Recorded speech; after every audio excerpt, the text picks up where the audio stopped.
भारत में कोरोना के रोज आने वाले मामलों में उतार चढ़ाव जारी है। देश में कोरोना संक्रमितों की संख्या 84 लाख के पार हो गई है। स्वास्थ्य मंत्रालय ने शुक्रवार को आंकड़े जारी किए। उसके मुताबिक देश में कोरोना मरीजों की संख्या 84,11,724 हो गई है। पिछले 24 घंटों में कोरोना के 47,638 नए मामले सामने आए हैं, जबकि 54,157 मरीज ठीक भी हुए हैं। वहीं इस दौरान 670 कोरोना संक्रमितों की मौत भी हो गई है। अब तक कुल 77,65,966 मरीज ठीक हो चुके हैं।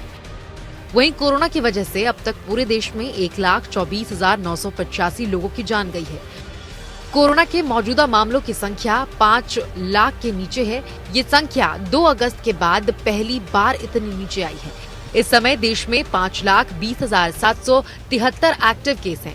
रिकवरी रेट की बात करें तो ये मामूली बढ़ोतरी के बाद 92.32% पर पहुंच गया है। पॉजिटिविटी रेट 3.09% है। डेथ रेट 1.48% है।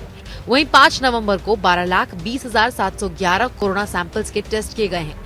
अभी तक कुल 11,54,29,095 सैंपल्स टेस्ट किए जा चुके हैं।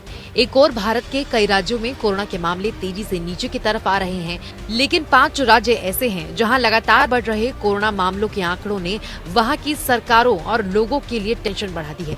दिल्ली और केरल में रोज मिल रहे नए मरीजों की संख्या लगातार बढ़ रही है।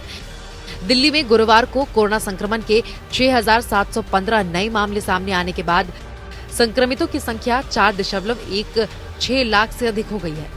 पिछले 24 घंटे में दिल्ली में कोरोना से 66 मरीजों की मौत होने के बाद मृतकों की कुल संख्या 6,769 तक पहुंच गई है। रोजाना मामलों में आई जबरदस्त तेजी के बीच राजधानी में कोरोना के डेथ रेट ने चिंता बढ़ा दी है।